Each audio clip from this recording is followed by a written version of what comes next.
190 का उल्लेख किया गया यहाँ पे कि 190 लोग हैं जो रजिस्टर्ड है, तो 1900 कैसे हो गए सर? आप किसी भी बाजार में चले जाइए, चाहे संजौली बाजार चले जाइए, चाहे ढली चले जाइए, कुसुमटी चले जाइए, लक्कड़ बाजार चले जाइए सर, जगह जगह पे लोगों के चलने की जगह नहीं है। मैं आप जमीन जो है, जो उसकी जमीन बताई जा रही है, वो मालिकाना हक जो है हिमाचल प्रदेश सरकार के पास है सर, और उसका सिर्फ कब्जाधारी है। पहले तो ये नहीं पता इनको जमीन किसकी है, नक्शा कैसे पास हो सकता है सर सरकार की जमीन के ऊपर, चाहे कब्जाधारी भी। एमसी क्या दूसरे का करता है? कैसे उसके रिपोर्ट ही कैसे ली उन्होंने सबमिट ही कैसे किया? सबसे पहली बात तो ये है कब्जाधारी के, ये लोग माने नहीं सर। अवैध कंस्ट्रक्शन चलता रहा। हाल ये है सर कि अगर कोई लोकल आदमी यहाँ पे अवैध कंस्ट्रक्शन करता है तो सेम डे जो है ढारा तोड़ जाता है उनका। शर्म की बात। सबसे पहले तो क्या प्रशासन से मंजूरी ले गई मस्जिद खोलने की? यहाँ एक बार कोई मंदिर खुले तब जो है प्रशासन पहुंच जाता है। कोई हूँ कि कोई भी गलत काम के खिलाफ, चाहे वो काउंसलर्स हों, मैं धन्यवादी हूँ काउंसलर्स का जो खड़े होने की जिन्होंने हिम्मत रखी, उन तीनों काउंसलर्स का मैं धन्यवादी हूँ, और सभी लोगों का भी धन्यवादी हूँ जो उस आंदोलन में आए। ऐसा नहीं कि मुझे जानकारी नहीं थी, मैं पूर्ण जिम्मेवारी लेता हूँ उस आंदोलन की। मैं आज बोल रहा हूँ सदन में, जिम्मेवारी से बोल रहा हूँ सर मैं। हम लोग 10 में केस चल रहा था सर, ये नोट करने वाली बात। 2019 में सर 4 अतिरिक्त मंजिलों का अवैध निर्माण हो चुका था सर। 2010 में जब केस चल रहा था तो 2019 तक 4 मंजिलें कैसे बनी सर? प्रशासन कहाँ सो रहा था? म्युनिसिपल कॉर्पोरेशन कहाँ सो रहा था सर? क्यों नहीं उसको तोड़ा गया उस टाइम?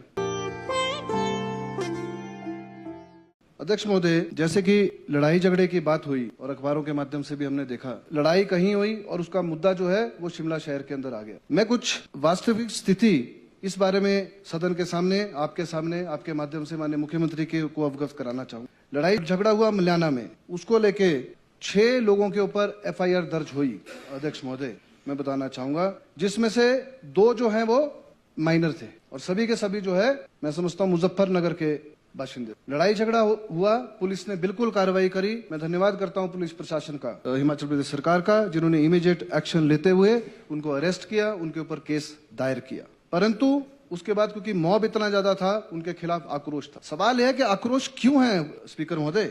आक्रोश क्यों है? इसके कारण है हमारे प्रदेश में। मैं बोलना चाहूंगा, हमारे चंबा में हमारे एक समुदाय के लोग रहते हैं, पौंटा साहब में रहते हैं, नाहन में रहते हैं, कसुमटीज में रहते हैं, चौपाल में रहते हैं। आज तक कोई भी इंसिडेंस ऐसा आज तक कभी हिमाचल प्रदेश में ना हुआ है, ना पहले उनकी कोई लड़ाई झगड़े की प्रवृत्ति रही है, ना पहले हुआ है, ना आज हो रहा है सर।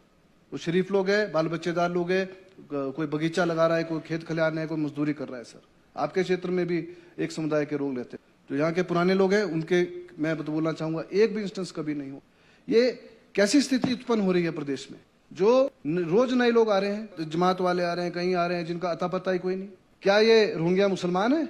मैं खुद अध्यक्ष महोदय 1-2 जनों को जानता हूं जो बांग्लादेश से आए हैं, उसकी वेरिफिकेशन होनी चाहिए। मैं इस सदन में आपके माध्यम से मुख्यमंत्री महोदय को बोला। अभी इस स्थिति में 190 का उल्लेख किया गया यहाँ पे कि 190 लोग हैं जो रजिस्टर्ड है, तो 1900 कैसे हो गए सर?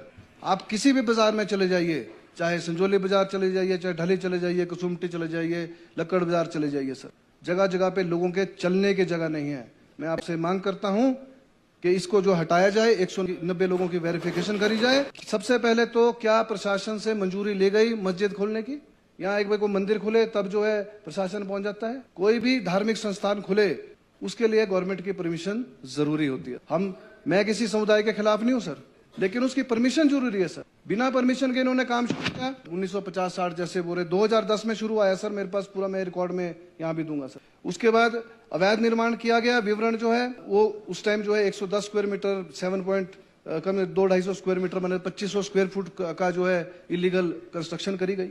उसके बाद 2012 में पुनः सुनवाई हुई सर, उसकी सुनवाई हुई 2012 में दोबारा। उसके बाद भी ये लोग माने नहीं सर, अवैध कंस्ट्रक्शन चलता रहा। हाल ये है सर कि अगर कोई लोकल आदमी यहाँ पे अवैध कंस्ट्रक्शन करता है तो सेम डे जो है ढारा तोड़ जाता है उनका। शर्म की बात है। इसके अतिरिक्त 2000 में सर पढ़ के भी बता रहा हूँ, इसके अतिरिक्त दिनांक 26/6/2013 को मामले की सुनवाई के प्रतिवादी में मस्जिद को एग्जिस्टिंग प्रपोज्ड प्लान्स को मांगा गया सर, और उसमें त्रुटियां पाई गई हैं और फ्रेश ड्राइंग भी मांगी गई। और हैरानी की बात तो यह है सर, ये इट इज इम्पोर्टेंट के प्रतिनिधि द्वारा, क्योंकि 2010 में केस चल रहा था सर, ये नोट करने वाली बात, 2019 में सर 4 अतिरिक्त मंजिलों का अवैध निर्माण हो चुका था सर। 2010 में जब केस चल रहा था तो 2019 तक 4 मंजिलें कैसे बनी सर? प्रशासन कहाँ सो रहा था? म्युनिसिपल कॉर्पोरेशन कहाँ सो रहा था सर? क्यों नहीं उसको तोड़ा गया उस टाइम? फिर भी सुनवाई कर रहे हैं कि आपने अवैध जो है कंस्ट्रक्शन करी गई। इसके साथ सर आज जो है आज रिपोर्ट भी मेरे सामने आई है। आज के समय में 590.82 स्क्वायर मीटर मतलब 6,357 स्क्वायर फुट सर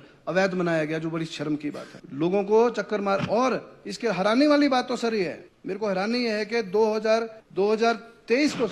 2023 को कॉर्पोरेशन को पता चल रहा है कि जिसके खिलाफ जो सुनवाई में आ रहा है उसका कुछ लेना देना ही नहीं है। बड़ी शर्म की बात है सर, उसका पता ही नहीं है। बाद में वर्क ऑफ बोर्ड तो बाद में आया, पहले तो व्यक्ति के नाम ही केस चला रहे थे।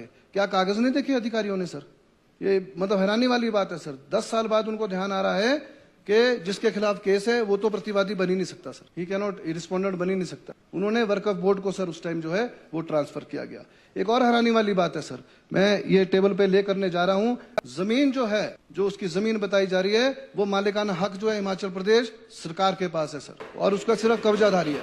मैं आपके माध्यम से माननीय मुख्यमंत्री जी को भी बोलूंगा, मैं ये रिपोर्ट ले कर रहा हूं कि वो जो है उनका कब्जा जो है उससे वो जो है खत्म करा जाए, और हिमाचल प्रदेश सरकार मालिक है, जो हिमाचल प्रदेश जो सरकार जो है उसका बिल्कुल कब्जा अपने पास ले। ये मैं टेबल पे ले कर रहा हूं सर। कोई भी सर रही धरने देने की बात सर, ये कसुम्पटी विधानसभा क्षेत्र से आए या चौपाल से आए या कहीं से आए सर, हिंदुस्तान एक फ्री मुल्क है, आजादी ऐसे नहीं हुई सर। आजादी में पूरे देश के लोग जो है शामिल थे, हर प्रदेश के लोग शामिल। तो मैं ये समझता हूं कि कोई भी गलत काम के खिलाफ, चाहे वो काउंसलर्स हों, मैं धन्यवादी हूं काउंसलर्स का जो खड़े होने की जिन्होंने हिम्मत रखी, उन तीनों काउंसलर्स का मैं धन्यवादी हूं, और सभी लोगों का भी धन्यवादी हूं जो उस आंदोलन में आए। ऐसा नहीं कि मुझे जानकारी नहीं थी, मैं पूर्ण जिम्मेवारी लेता हूं उस आंदोलन की। मैं आज बोल रहा हूं सदन में, जिम्मेवारी से बोल रहा हूं सर मैं। हम और हमारी सरकार सर, हमारी सरकार और हम किसी के खिलाफ नहीं है सर। कोई कास्ट हो, क्रीड हो, रिलीजन हो, वो कौन किस समुदाय से आता, यहाँ हिमाचल प्रदेश में सबका वेलकम है सर। लेकिन मैं माननीय मुख्यमंत्री से भी आपके माध्यम से मैं आग्रह करूंगा, जो कि हमारे को चेक रखने की जरूरत, पहले पता करा जाए कितने लोग जो है सम्मिलित है, प्रशासन से, पुलिस प्रशासन से लिए जाए सर, कितने लोग चिट्टे में सम्मिलित है सर, कितने लोग हैं सर सम्मिलित, ये लिया जाए सर। उसके उनके कहाँ के वो लोग हैं। अगर क्राइम हो रहे हैं, रॉबरी, आज संजौली बाजार में छोड़ो परे, लोर बाजार में, लोर बाजार सुरंग के अंदर औरतों का सर चलना मुश्किल हो गया, ये मैं बोलना चाहूंगा। ऐसे कमेंट पास होते हैं, मैं व्यक्तिगत गवाह हूं उस बात का। आज क्राइम हो रहा है, ड्रग्स का क्राइम हो रहा है, चोरियां हो रही हैं सर, वायलेंस हो रहा है सर, लड़ाई झगड़े हो रहे हैं। क्या हमारे लोकल लोगों ने शुरू करा सर वायलेंस? ये भी पता करा जाए। शुरू उन्होंने किया, उसके बाद जो है लोग पुलिस थाने का घेराव भी किया है और उस क्षेत्र का घेराव भी किया है और धरना प्रदर्शन भी किया। डोमेस्टिक वायलेंस सर, ये भी, इसको भी कंसिडरेशन में रखा जाए। मैं मुख्यमंत्री महोदय से भी डिमांड करता हूं सर, प्रॉपर वेरिफिकेशन होनी चाहिए कोई भी प्रदेश में आदमी जो काम करने वाला आएगा। और प्रदेश जो है वो हिमाचलियों के लिए सर क्या करते हैं सर, पहले आएंगे, बैठेंगे, फिर तहबाजारी का लाइसेंस ले लेंगे, बाद में कोर्ट में जाएंगे कि तहबाजारी को उठा नहीं सकते सर। 190 का पूरा डाटा बहुत बढ़िया लेके आए हैं सर। ये केवल मात्र हिमाचली बोनाफाइड होना चाहिए, वही तहबाजारी हो सकता है सर। ये कानून आना चाहिए, पॉलिसी जो है वो फ्रेम होनी चाहिए सर, और जो बड़े स्ट्रिक्ट एक्शन होना चाहिए सर।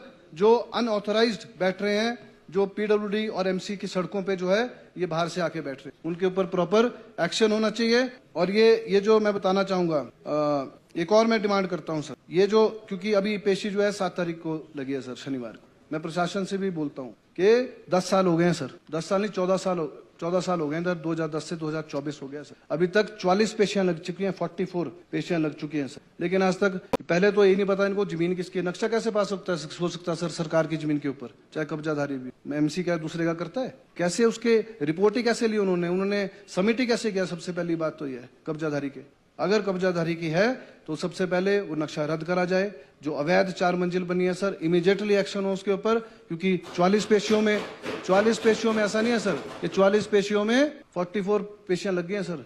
44 पेशियों में कोई फैसला ना हो पाए, ये तो टालने वाली बात है, मैं समझता। इसके बाद उत्तर भी दिया गया, मस्जिद का उत्तर भी दिया है, क्योंकि शौचालय का ये तब भी नहीं मान रहे सर। ये तो प्रोक्लेम्ड ऑफेंडर जिसको बोलते हैं, इनको आदत है ऑफेंड करने की, मतलब गैर कानूनी काम करने की आदत है सर। 2010 से लेकर पहले 1 मंजिल बनाई, 2 मंजिल बनाई, फिर 5 मंजिल बन गई है सर, ठीक है। और अभी भी जो सर ये बाथरूम बनाए, और मैं धन्यवादी हूँ जनार्था जी का, जिन्होंने वहां खड़े होके वो शौचालय तोड़ाए सर। ये भी बात है 2024 में सर, 2024 जून में ये टूटे हैं। ये मेरे पास रिपोर्ट है सर, मैं ऐसे नहीं बोल रहा हूँ सर, ऑन रिकॉर्ड बात कर रहा हूँ, मैं बड़ी जिम्मेवारी से बात कर। मेरा आपसे यही अनुरोध है सर, इमीडिएटली इस बिल्डिंग को जो है ध्यान में रखते हुए अवैध जो घोषित करी गई है, क्योंकि मुझे बोला गया कोर्ट में जाएंगे, तो ठीक है, एक कोर्ट से फैसला है, जाए जहाँ जाना है, हाई कोर्ट में जाना, हाई कोर्ट वाले देखेंगे किसकी जमीन है, वो फैसला देंगे। यहाँ क्यों टाल मटोल हो रही है, मेरा कहने का मतलब है। इसका जो है मैं आपसे आग्रह करूंगा, माननीय मुख्यमंत्री जी का आग्रह करूंगा आपके माध्यम से कि इसकी प्रॉपर जो है जांच हो।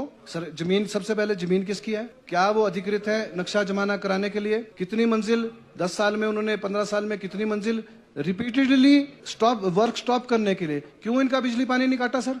जब कानून है दूसरों को तो फटाफट जो है बिजली पानी काटने के ऑर्डर कर देते हैं, इनको क्यों नहीं करे आज तक? ये मिलीभगत भी है सर, ये मैं बता रहा हूँ आप। इसको जो है इमीडिएटली एक्शन होना चाहिए, जैसे क्योंकि ये इलीगल है, ये पेपर्स में भी रिपोर्ट में है। और आखिरी में बोलना चाहूंगा सर आपकी अनुमति से, हम जितने भी हैं सर यहाँ बैठे हैं, हम जो है हिमाचल के हक के लिए, हिमाचल के लोगों की आवाज उठाने के लिए हम लोग प्रतिबद्ध, हमारा कर्तव्य है और मेरा तो धर्म भी है। धन्यवाद, आपने मुझे बोलने का मौका दिया।